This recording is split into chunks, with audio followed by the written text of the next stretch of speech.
Assalamualaikum warahmatullahi wabarakatuh. Alhamdulillahilladzi amarona bil jama'ati wa nahahum 'anit tafarruqah. As-salatu daerah 300 kelompok etnis dan 1340 suku bangsa yang berbeda-beda menurut Undang-Undang Nomor 1 Tahun 1965 menyebutkan ada 6 agama yang diakui di Indonesia, yaitu Islam, Kristen Protestan, Kristen Katolik, Hindu, Buddha, dan Konghucu. Dari data tersebut jelaslah bahwa Indonesia kaya akan keberagaman dan perbedaan. Keberagaman dan perbedaan tersebut harus kita jadikan media untuk berkomunikasi, bersilaturahmi, dan membangun kerjasama dengan sesama penduduk negeri. Jangan sampai perbedaan dan keberagaman malah menyebabkan diri kita menjadi orang yang apatis, egois, dan fanatis terhadap suatu golongan yang akan menimbulkan timbulnya perpecahan, munculnya persengketaan, terjadinya kerusuhan, hilangnya kerukunan, bahkan tak mustahil akan menyebabkan Indonesia mengalami kehancuran. Betul hadirin. Namun sayang hadirin, kita tidak mungkin menutup mata isu intoleransi dan diskriminasi terhadap keberagaman, khususnya dalam beragama, masih menjadi sarang utama yang mengerami berbagai kasus intimidasi di berbagai pelosok negeri. Masih terngiang di ingatan kita konflik antar umat beragama di Aceh yang beregang banyak nyawa, angka kematian pada konflik Poso yang berkepanjangan, perusakan 11 wihara dan 2 yayasan di Sumatera Utara, konflik Sampang Ahli Sunnah wal Jamaah dan Islam Syiah, bahkan tuntutan pembongkaran menara Masjid Al-Aqsa di Sentani, Papua. Ini menunjukkan bahwa isu intoleransi dan diskriminasi terhadap keberagaman masih menjadi ancaman yang sangat menakutkan.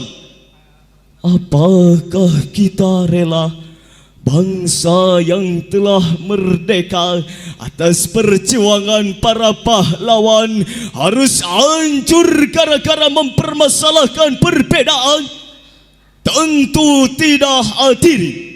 Lalu bagaimanakah cara mengantisipasi hal tersebut? Sebagai jawabannya, merawat kerukunan umat beragama dalam bingkai Bhinneka Tunggal Ika. Itulah hadirin judul syarahan yang akan kami sampaikan pada kesempatan kali ini dengan berlandaskan Al-Quran Surah Al-Hujurat ayat 13. A'udzu billahi minasyaitonir rajim.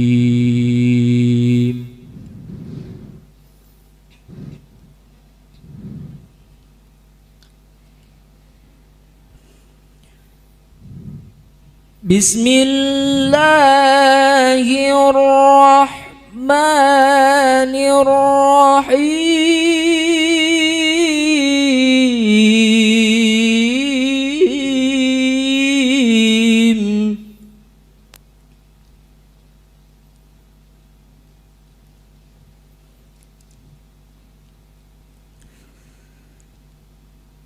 Ya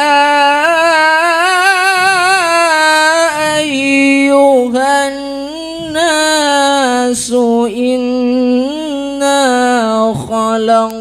خلقناكم من ذكر وأنثى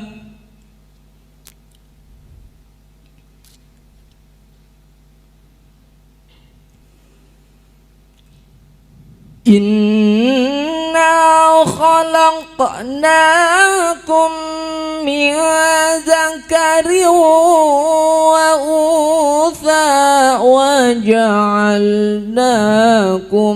شعوبا وقبائل لتعارفوا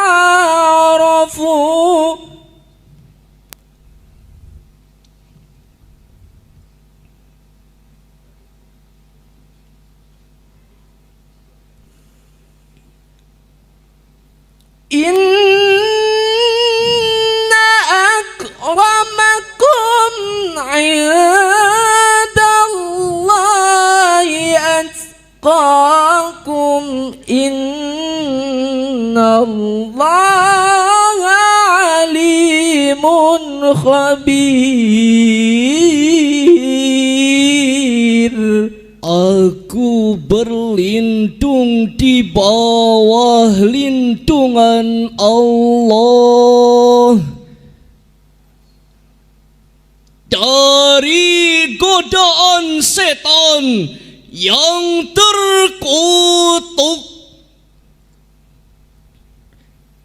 dengan menyebut nama Allah yang Maha Pengasih lagi Maha Penyayang. Wahai manusia, sungguh telah kami ciptakan kamu dari seorang laki-laki dan seorang perempuan. Kemudian kami jadikan kamu berbangsa-bangsa dan bersuku-suku agar kamu saling kenal dan mengenal. Sungguh orang yang paling mulia di antara kamu di sisi Allah ialah orang yang paling bertakwa. Sesungguhnya Allah Maha mengetahui lagi Maha teliti. Dewan Hakim yang kami muliakan, hadirin sebangsa dan setanah air yang kami banggakan.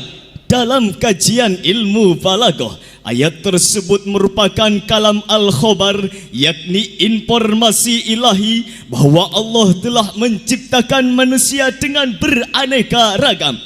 Sebagaimana menurut Syekh Al-Akhdari dalam kitab Jauhar Maknun menafsirkan, ifadatu sami'a nafsal hukmi au kaunum mukhdirin bihi dha ilmi. Secara historis, sababun nuzul ayat tersebut menurut Az-Zuhri yang bersumber dari Ibnu Al-Muntir, Ibnu Baihaqi dan Baihaqi dalam kitabnya Ad-Dalail.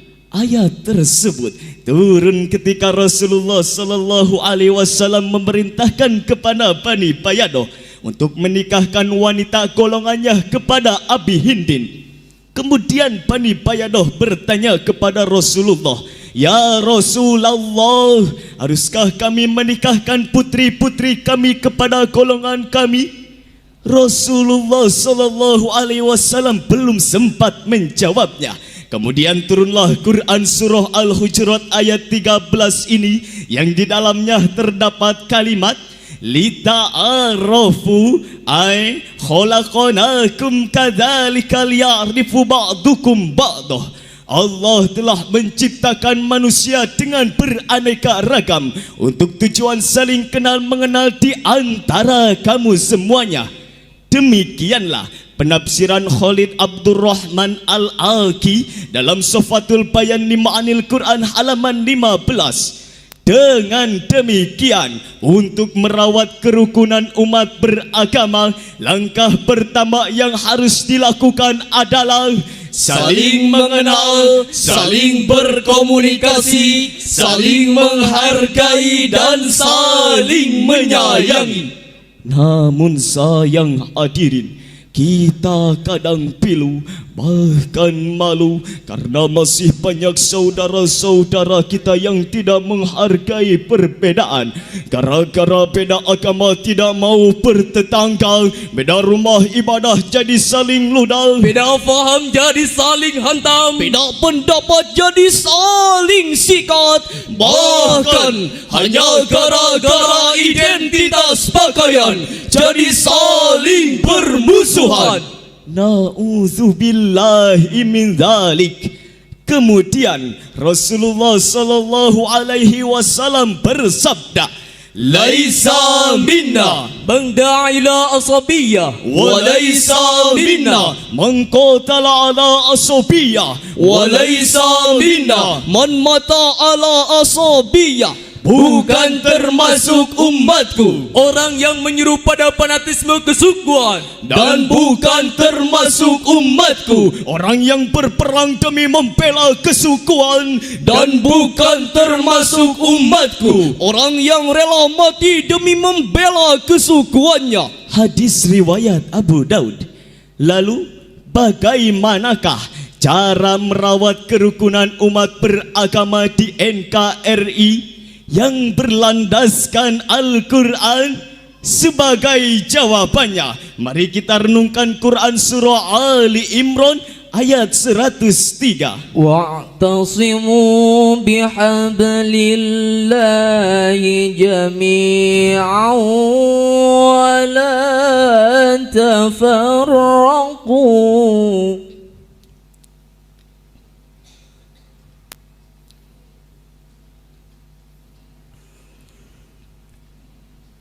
واذكروا نعمة الله عليكم إذ كنتم أعداء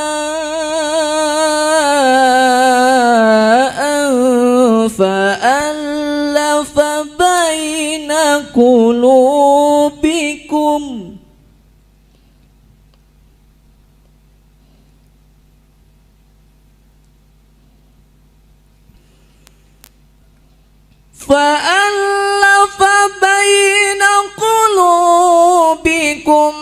فأصبحتم بنعمته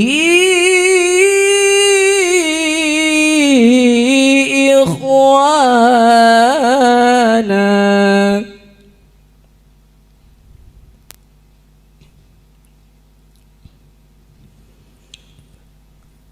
وكنتم على شفا حفرة من النار فأنقذكم منها.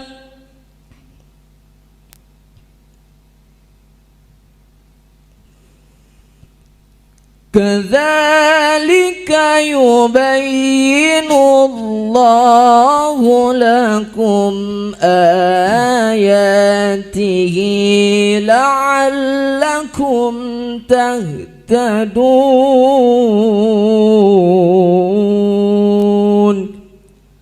صدق الله العظيم.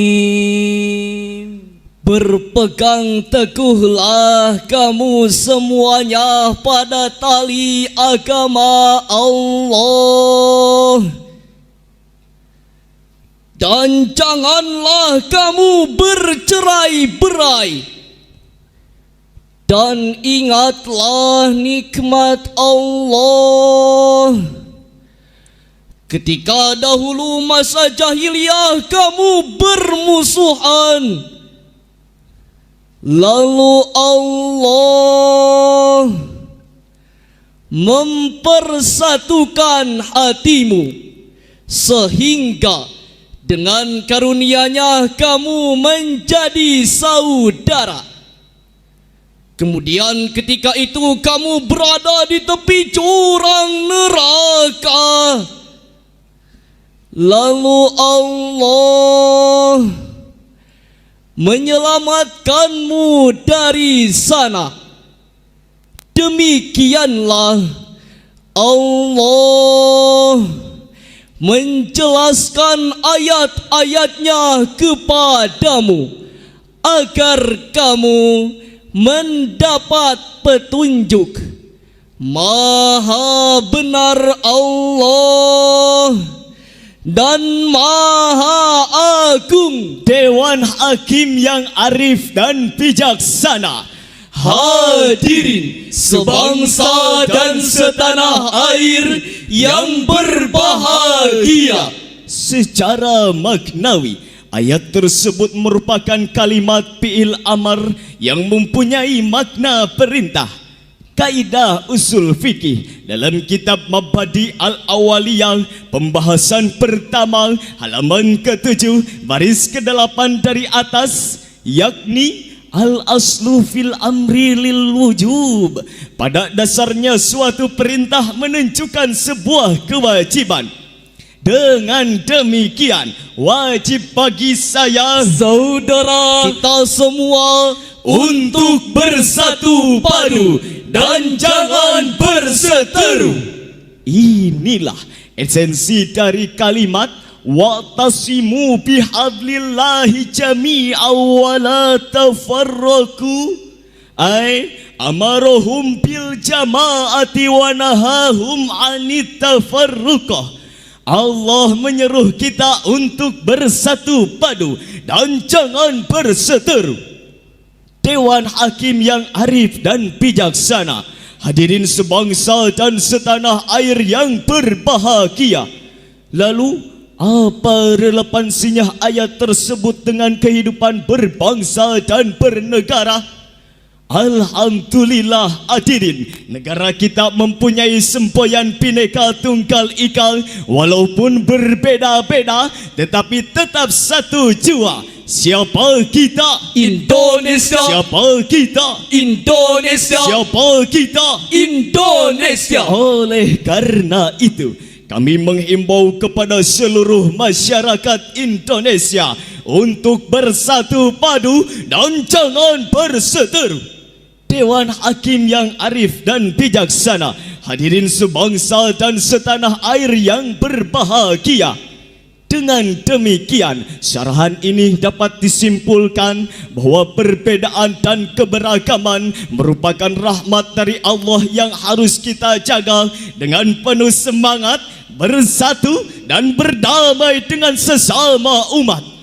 Jangan sampai perbedaan dan keberagaman malah menyebabkan perpecahan di kalangan masyarakat, karena yang diperoleh bukanlah rahmat melainkan laknat yang akan mengakibatkan kehidupan sengsara baik di dunia maupun di akhirat. Na'udzubillahi min dzalik. Sekian dan demikian. Wassalamu alaikum warahmatullahi wabarakatuh.